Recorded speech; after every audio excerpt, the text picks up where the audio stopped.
দুনিয়াতে নাফরমান মৃত্যু পর্যন্ত বিড়ি খাইতে থাকবে, আর মরলেই হাসরের ময়দানে নবী সুপারিশ করে জান্নাত। এই তো না? সুদ খাইতে খাইতে কবরে যাবে, নবীজি হাসরের ময়দানে জান্নাত দিয়ে দিবেন সুপারিশ করে। এই তো সুপারিশ নাকি? কথা বলেন না কেন? এই সুপারিশ। তুমি যুবক নারী দেখতে দেখতে, উলঙ্গ ছবি দেখতে দেখতে, আরে নাফরমান বেনামাজি, এই সেজদাবিহীন কপাল নিয়ে তুমি কবরে যাইবা, আর নবী তোমারে সুপারিশ করে জান্নাত দিয়ে দিবে। এইটা নি সুপারিশের অর্থ? কে বলছে এই কথা? কোনো নিয়ম কানুন নাই, কোনো কাগজপত্র নাই, কোনো ফাইলপত্র নাই। আহা আহ, ধোকা দিছে অনেকের, যে কতক্ষণ ডুললে আর গজল গাইলে আর দুইয়ান দুইয়ান জিলাপি খাইলে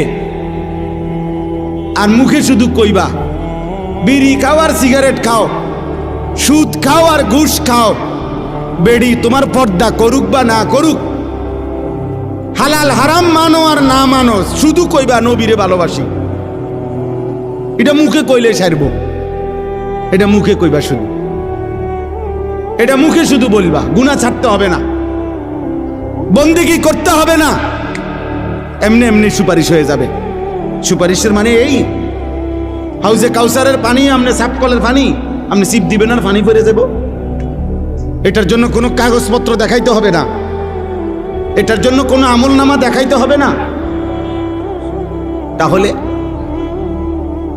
এই জন্য একটা ছেলেকে বললাম, একজন বাবাকে বললাম, যারা ফজরের নামাজ, আমার শায়েখ, আমার হুজুর, আমার উস্তাদ, আমার মুরব্বী বলছেন, আমি এই জন্য ওই কথার তাকিদ করলাম। ফজরের নামাজ মুমিনের নামাজ, ফজরের নামাজ দ্বারা, প্রিয় ভাই ছেলেরা, বাবা শোনো বাপ, এটা কঠিন কিছু না, মোটেই কঠিন কিছু না। 4টা রাকাত নামাজ কঠিন না, একটা মোবাইলে অ্যালার্ম দিয়ে রাখলেও উঠা যায়। আবার ঘুমাও, ফজরের পরে লাগলে তোমার ঘুম বাকি থাকলে তুমি আবার ঘুমাইও। ফজরের নামাজ পড়ার চেষ্টা না করলে, বিশ্বাস করেন এটা জরুরি বিষয়, এটা জরুরি বিষয়। ফজরের নামাজ অভ্যস্ত হইতেই হবে। রাসূলুল্লাহ সাল্লাল্লাহু আলাইহি ওয়াসাল্লাম বলছেন এটা, যে ফজর পড়ে না সে মুনাফিক। হযরত আব্দুল্লাহ ইবনে ওমর রাদিয়াল্লাহু তাআলা আনহুমা বলছেন, নবীজির জামানায় ফজরের নামাজের অনুপস্থিতি দেখে আমরা মুনাফিক চিনতাম।